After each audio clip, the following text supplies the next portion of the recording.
एक पत्नी थी, उसका पति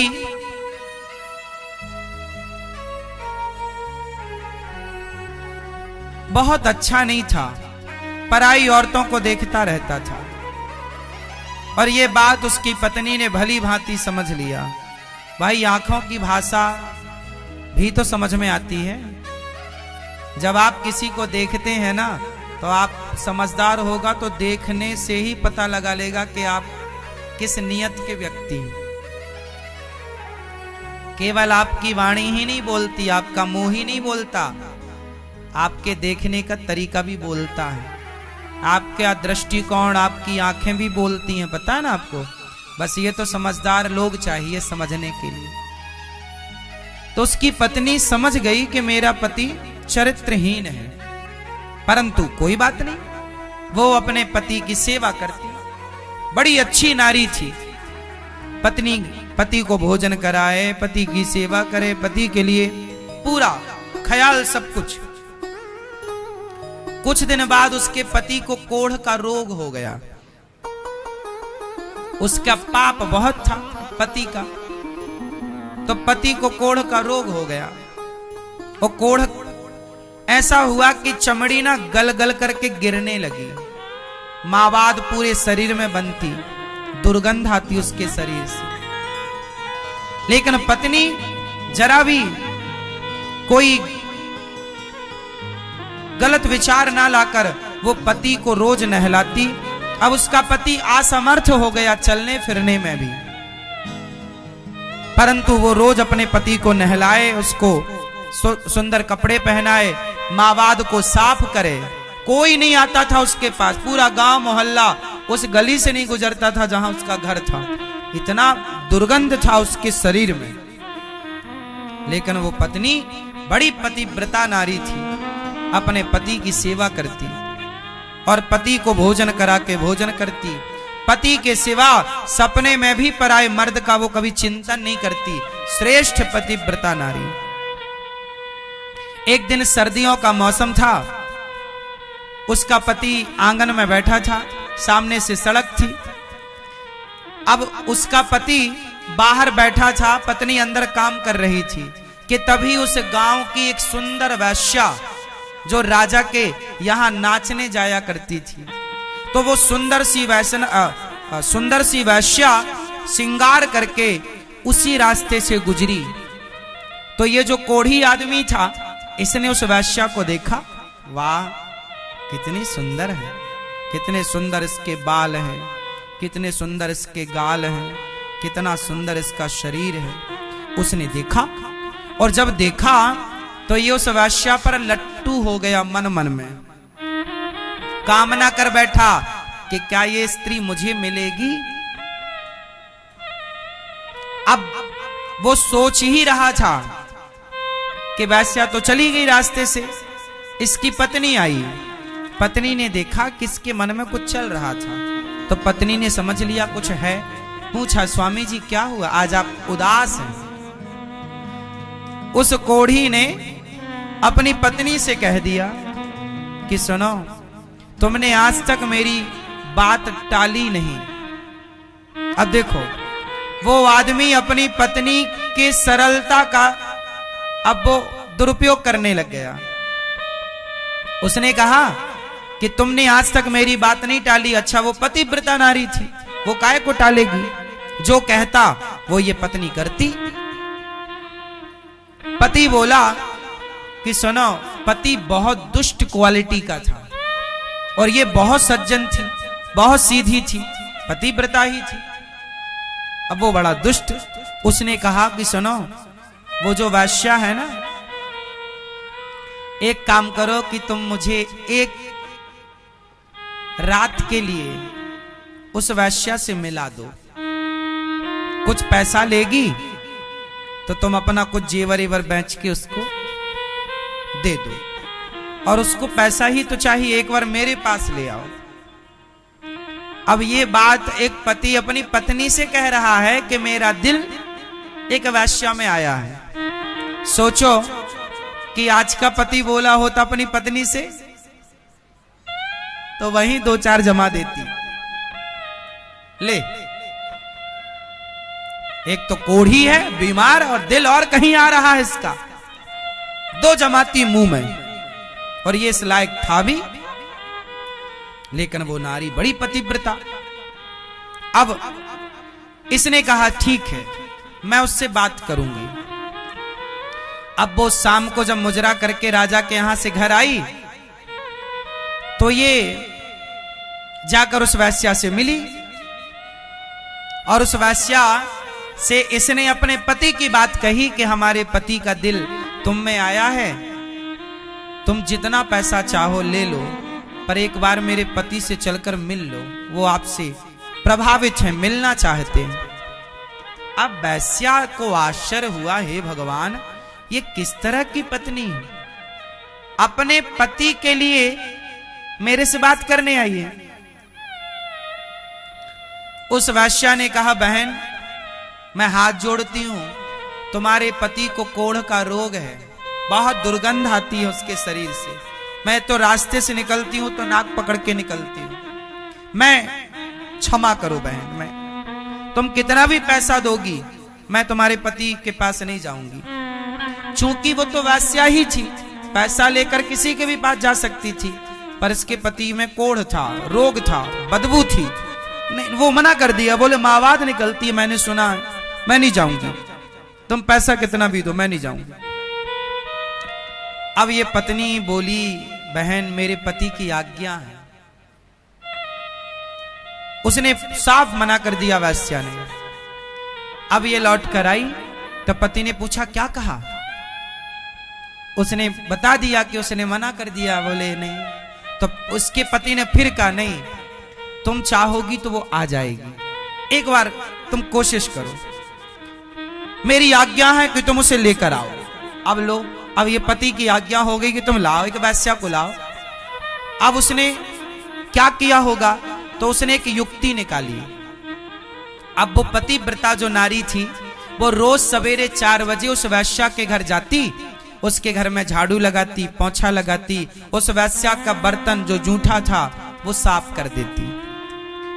वैश्या रोज देखती कि मेरे घर में झाड़ू पोंछा कौन कर रहा है। ऐसे करते करते 1 हफ्ता बीत गया, ये रोज जाती। एक दिन वैश्या ने पकड़ लिया कि ये देवी आप तो बड़ी पतिव्रता नारी हो, मुझे पापनी के घर में झाड़ू पोंछा क्यों कर रही हो।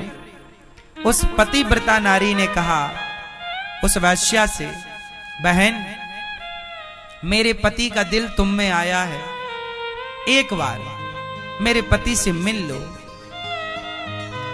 तुम जो चाहोगी मैं दूंगी, जो पैसा चाहोगी मैं दूंगी।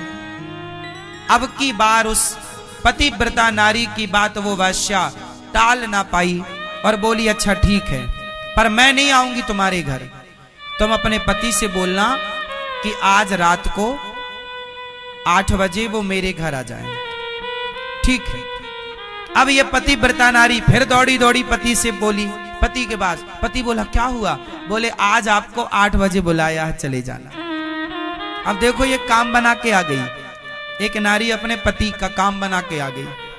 पति कोढ़ी था, अच्छे से उठ बैठ नहीं पाता था, पर आज बढ़िया परफ्यूम डाल रहा है, साफ सुथरे कपड़े पहन रहा है, कोढ़ी आदमी। पर जैसे ही उसने अपना शाम को द्वार से बाहर पांव रखा कि उसकी शक्ति गवाह देने लगी, वो चलने में असमर्थ था। अब वो अकेला कैसे जाए। तो पत्नी से बोला कि सुनो आओ हम तुम्हारे कंधे पे हाथ रखेंगे, तुम हमें ले चलो।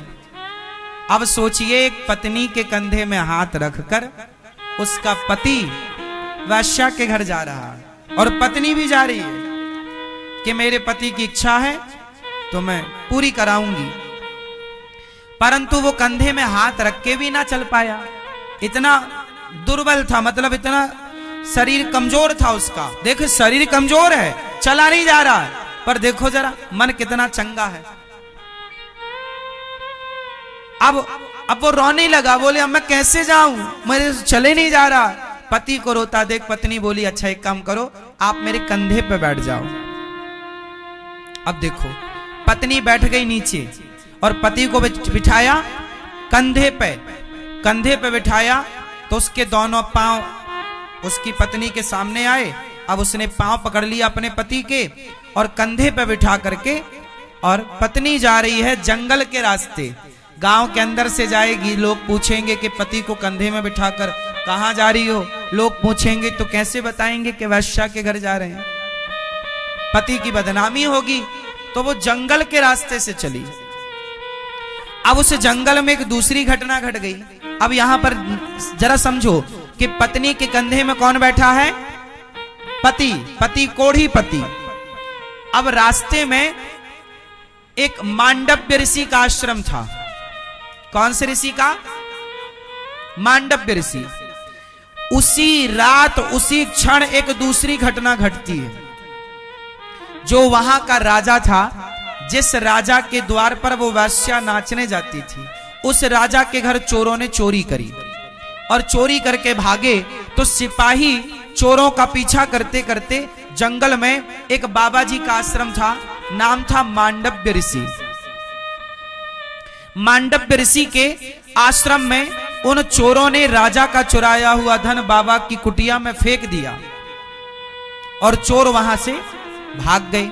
क्योंकि राजा के सिपाही लगे थे, चोरों को लगा पकड़े जाएंगे तो मृत्युदंड होगा, तो बाबा की कुटिया में उन्होंने अपना धन छिपा दिया कि हम बच गए तो बाद में ले जाएंगे।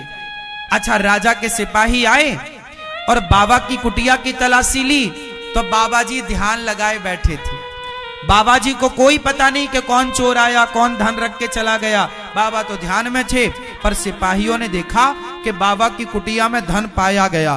तो सिपाहियों को लगा ये बाबा ढोंग कर रहा है, ये चोर यही है। राजा के सिपाहियों ने बाबा जी को चोर मान लिया और जो सेनापति था उसने कहा इस बाबा को सूल पर लटकाओ।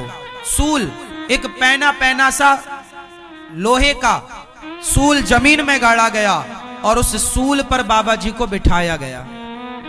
तो जब बिठाया गया तो वो बड़ा पैना था, नुकीला, वो बाबा जी के नीचे से चुभता हुआ सिर से निकल गया। ये दंड दिया। लेकिन बाबा की समाधि इतनी पक्की थी कि बाबा ऐसे ध्यान में डूबे कि कब उन्हें सूल पर लटकाया गया, कब उन पर चोरी का आरोप लगा, उन्हें पता ही ना चला। और सारे सिपाही लोग जो थे उनको लगा राम राम, ये तो हमने सूल पर लटका दिया, फिर भी बाबा का ध्यान नहीं खुला। वो समझ गए कि बाबा असली है, भाग गए, कहीं बाबा जी श्राप ना दे दे। सिपाही भाग गए और बाबा का पूरा शरीर सूल पर लटका, खून से लथपथ वो जगह। अब सूल नीचे से घुसा हो, सिर से निकला हो, तो वो तो तप के बल पर जिंदा थे। ध्यान ऐसा लगा कि पता ना लगा। अब बाबा जी लटके हैं सूल पर, इस तरफ पांव लटक रहे हैं, हाथ लटक रहे हैं। उसी समय ये पत्नी अपने पति को कंधे पर बिठाकर गुजरी, तो उसी बाबा जी की कुटिया के पास से गुजरी जहां पर बाबा जी सूल पर लटके थे।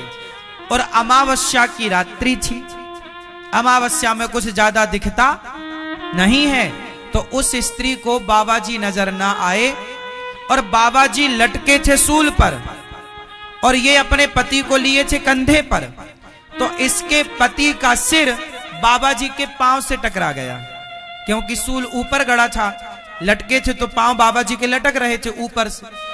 तो इसके पति का सिर और उस बाबा जी का पांव जब टकराया तो बाबा जी का ध्यान खुल गया, समाधि खुल गई। और जैसी समाधि खुली, संत जी ने श्राप दे दिया, जिसके स्पर्श से मेरी समाधि खुली है, सूर्योदय होते ही वो मर जाएगा। अब लो भैया, बाबा ने जब श्राप दिया तो कोढ़ी रोने लगा। कोढ़ी तो जा रहा था वैश्या के घर, कोढ़ी लगा रोने, हे भगवान अब मैं मर गया, मर गया। बाबा जी सूल पर लटके। पत्नी ने क्षमा मांगी, महाराज ये मेरे पति, मैंने ध्यान नहीं दिया कि आप यहां हैं, अपराध क्षमा करो। बाबा जी ने कहा ना, मेरा श्राप लग गया, मतलब लग गया, सूर्योदय होते ही मर जाएगा। अब पति रोया, अब वो भूल गया वैश्या वैश्या सब, जान बची तो लाखों पाए। अब वो लगा रोने के, हे भगवान मैं तो गया काम से।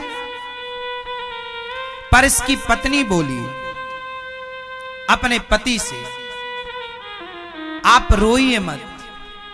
हे महात्मा जी, यदि आपने मेरे पति को श्राप दिया कि सूर्योदय होते ही मृत्यु हो जाएगी, तो हे सूर्य भगवान, यदि मैं पतिव्रता स्त्री हूं और मैंने अपने पति के मनसा वाचा कर्मणा सेवा करी है और मैंने अपने पति के सिवा पर पुरुष का चिंतन नहीं किया हो, तो हे सूर्य भगवान, जब तक मैं ना कहूं आप सूर्य उदय नहीं होना चाहिए, आप आइए मत।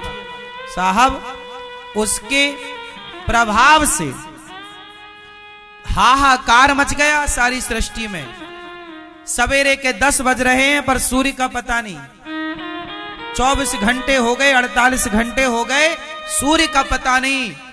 हाहाकार मच गया, सूर्य उदय नहीं हो रहा है, क्योंकि एक पतिव्रता नारी ने सूर्य को रोका है।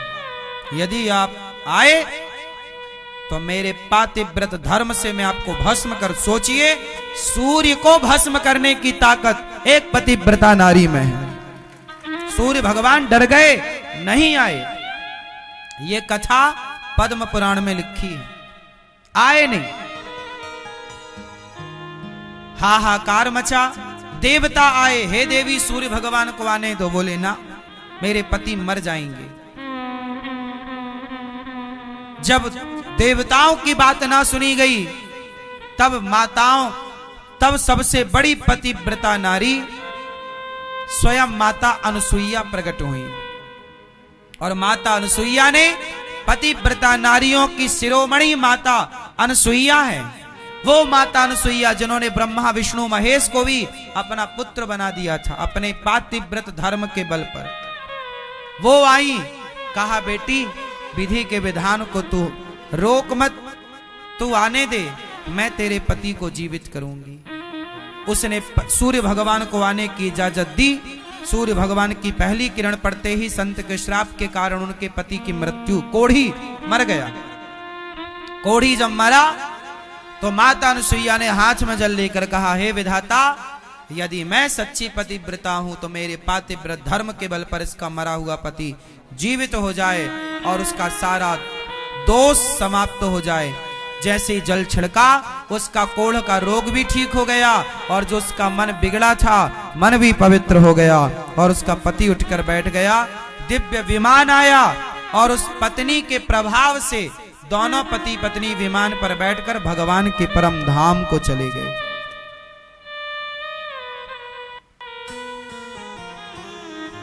तो एक नारी, आपका पति कैसा भी हो, आपका पति समझाओ उसे, माने तो ठीक, नहीं तो जैसा है।